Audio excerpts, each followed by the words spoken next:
안녕하세요 여러분, 윤철만사입니다. 정 기사님 잘 계셨어요? 네, 잘 지냈습니다. 제가 이제 최근에 이제 KBS의 대표적인 아침 방송이 있죠. 뭐죠? 아침마다? 아침마당 얼마나 오래되고 참 많은 분들에게 사랑받는 방송인데 거기에 이제 출연하게 됐어요. 거기에 이제 출연한 내용 중에서 여러분께 이제 전해드리고 싶은 유익한 내용에 대해서 좀 자세하게 말씀드리도록 하겠습니다. 자, 이인철 변호사의 생활번호 시작합니다. 자, 오늘은 어떤 주제예요? 네, 오늘의 주제는 네. 효도 계약서입니다. 내용 다음 같습니다. 네. 부모가 자녀에게 재산을 증여할 경우 효도 받는 방법. 네, 얼마 전에 네. 저희 사무실에 연세가 아주 지긋한 할머니 한 분께서 찾아오셨습니다. 네. 그분 눈물 흘리시면서 네. 본인의 아들을 상대로 재판을 하고 싶다 왜요? 말씀하셨거든요. 네. 무슨 일이냐고 여쭤보니까 그분은 이렇게 말씀하셨습니다. 네. 일찍 남편을 여의고 아들을 어렵게 공부시켜서 대한민국 최고의 명문대학에 보내고 졸업까지 시키고 뒷바라지 해줬는데 네. 전 재산도 주고 결혼까지 시켜줬습니다. 야. 심지어는 사업자금까지 대줬거든요, 아들에게요. 야. 근데 아들은 그 후에 어머님을 찾아오지도 않고 네. 생활비도 평생 한 푼도 주지 않고 네. 홀어머니를 완전히 나몰라라고 방치를 한다는 겁니다. 그래서 이 괘씸한 아들을 상대로 준 재산을 다시 달라고 소송하고 싶다는 것이거든요. 네. 이런 내용입니다. 맞아, 이게 예전에 사실 기억나요. 이제 실제로 상담했던 사건인데 정말로 그 연세 지긋하신 그 노인분이 오셨어요. 여성분이 오셨는데 아들을 상대로 소송하고 싶다. 아들이 말씀하신 대로 대한민국 최고의 명문대학교를 졸업하고 사업도 해서 사업자금 다 대주고 지금 너무 잘 나간대.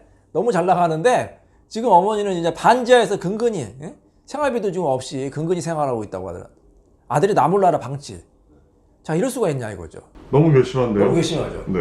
우리 홍 이사님은 또 효자 아닙니까? 우리 어머니나 부모님들 자주 찾아뵙죠. 저도 이제 부모님도 인사드리고 했는데. 저는 전화를 되게 자주 드립니다. 네, 굉장히 또 좋으신 분이고. 근데 부모님이 또 도시 사시다가 또 전원 생활 하신다면서요? 서울에 사시다가 네. 뭐 자식들 다 출가시킨 다음에 이제 지방에 가서 살고 계십니다. 그래요? 도시 사는 거랑 전원 생활하는 거 어떤 거예요? 도시보다 낫다고 말씀하시죠. 좋대요? 일단은 공기가 좋고 또 그 옆에 또 온천도 있고 그러셔서 그냥 뭐 두 분이 사시는 게 적적하진 않다라고 말씀하십니다. 그래서 제가 이제 전화를 뭐 일주일에 네. 3번 정도는 꼭 드립니다. 찾아뵙는 건 얼마나 자주 찾아뵙어요? 찾아받는 거 바빠서 뭐 한 달에 한 번 정도? 한 달에 한 번? 그래도 한 달에 한 번이라도 정기적으로 방문하는 게 좋죠. 또 머니까 또 자주 찾아뵙어서. 월급도 자녀들이 뭐 네. 고3 뭐, 그렇죠. 뭐 이렇게 되니까 애들 일정도 있고 그래서 이렇게 가기가 사실 쉽지 않더라고요. 그렇죠. 자, 근데 이런 경우가 굉장히 많잖아요. 이 사건 같이 이제 부모님이 자녀들을 이제 뭐 어떻게 보면 뒷바라지 해주려고 뭐 교육비, 생활비는 물론이고 심지어는 뭐 집을 사주는 경우도 있고 아니면 뭐 이제 사업자금도 이제 대주는 경우도 있잖아요. 그래서 이렇게 증여를 했어. 이걸 증여라고 하지 않습니까? 그냥 근데 이 사례같이 불효를 한다. 그럼 다시 그거 준 거를 뺏을 수 있을까요? 어떨 것 같아요? 한 번 자식에게 증여해준 재산을 네. 다시 갖고 온다는 건 쉽지 않을 것 같은데요.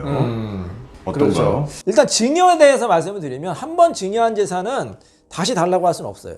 말로만 증여하겠다고 제가 저번 시간에 설명드렸죠. 로또에서 당첨되면 주겠다. 말로만 만약에 했을 경우에는 제가 취소할 수 있는 방법이 있다고 그랬죠. 다시 취소하면 번복하는 돼. 겁니다. 다시 번복하면 돼. 내가 어떻게 허풍을 했다, 허언을 했다, 미안하다, 취소하겠다, 해지하겠다. 이렇게 증여의 의사표시를 한 거는 취소할 수가 있는데, 근데 예를 들어서 그 로또 사건에서 당첨금 예를 들어서 50억 중에서 1억 원을 줬어요, 친구한테.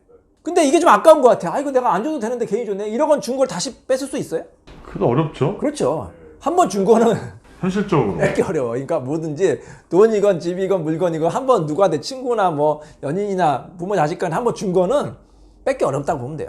그러니까 여러분 신중하게 생각하세요. 한 번 준 거는 정말 찾아오기 어려워요. 뭐든지. 여러분 환물 받기도 굉장히 어렵잖아요. 물건을 사도 굉장히 어렵잖아요. 그래서 한 번 돈은 건너간 건 어렵다. 이렇게 보시면 되겠어요. 부모 자식 간에도 마찬가지예요.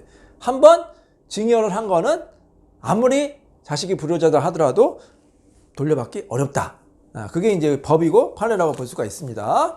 자, 그럼 너무 억울하잖아요. 자, 그리고 이 자식이 좀 불효를 할 것 같아. 계속 달라고 하는데 막 어머니 아버지 제가 이제 막 사업자금이 필요한데 이 집 좀 저 주세요. 제가 이 사업자금을 잘 쓰고 나중에 꼭 집 다시 사드릴게요. 이렇게 이제 막 사타발링하는 그 자녀들이 있잖아요. 자, 이때 그냥 주면 돼요, 안 돼요? 집 같은 거를. 자식의 성향을 잘 파악하고 네. 자식이 그거 가져가면 나중에 어차피 반환받고 다시 갖고 올 수 없으니까 네. 여기 나왔듯이 이렇게 어떤 증거를 남기는 게 좋지 않나 생각이 됩니다. 자, 그게 뭐죠? 바로 효도 계약서입니다. 제가 효도 계약서를 한번 보여드릴게요. 오랜만에 보여드리겠어요. 다시 이거 중요한 거기 때문에 여러 차례 강조해 드립니다. 자, 이 효도 계약서를 작성하고 증여를 하면 되는 거예요. 집이건 뭐 예금이건 뭐 주식이건 뭐 건물이건. 자, 효도 계약서를 그럼 어떻게 작성하면 되느냐? 제목을 잘 써야겠죠. 효도 계약서 항상 제목이 중요합니다. 그다음 내용을 쓰는 거예요. 부모는 아들에게 무슨 아파트를 증여한다. 그다음에 이게 더 중요해요. 그 조건을 다는 거, 일종의 조건, 부담보 증여라고 하는데 아들이 효도할 내용을 적는 거예요. 예를 들어서 뭐 일주일에 한 번 찾아온다. 그리고 생활비를 한 달에 한 번씩 지급을 한다. 이렇게 효도할 내용을 적어요. 만약에 효도하지 않으면 어떻게 된다? 증여한 재산을 다시 반환하다, 뺏겠다. 이렇게 쓰면 되는 거예요. 그리고 항상 서면에는 제가 뭐 쓰라고 했어요? 날짜 쓰시고 작성한 사람 이름, 그다음에 도장을 쓰면 이게 하나의 증거가 되는 거죠.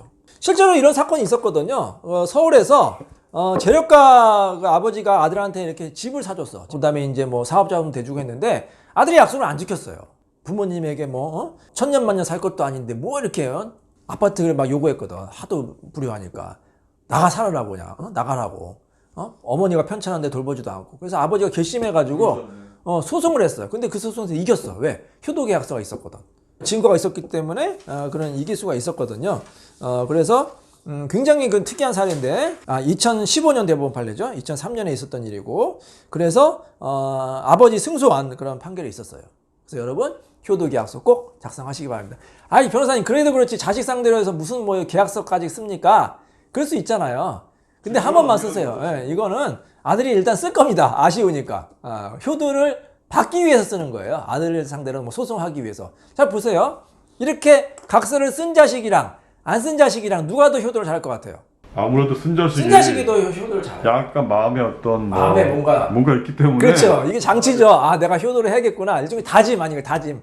우리가 공부할 때도 앞에다가 막 독서실에다가 써붙였잖아요. 뭐 필승, 뭐 노력하자, 공부 열심히 하자 이렇게 쓰면 뭐 내가 조금 더 열심히 해 이렇게 보이잖아요. 눈에 보여야 돼요. 각오가 더 생기죠. 그렇죠. 각오가 생기는 하나의 장치다 이렇게 보시면 되겠습니다. 효도를 받는 장치라고 보시면 되겠습니다. 자, 효도를 좀 법으로 이렇게 강제한다는 게 씁쓸하긴 한데 어쩔 수가 없어요. 세상에 모두 다 효자만 있으면 이런 게 필요 없겠지만 효자도 있고 불효자도 있고 또 사람의 기억이라는 것도 희미해지고 시간이 지나면 또 각오가 또 희미해질 수 있기 때문에 그런 효도를 받는 하나의 유용한 장치, 도구로 활용하시기 바랍니다.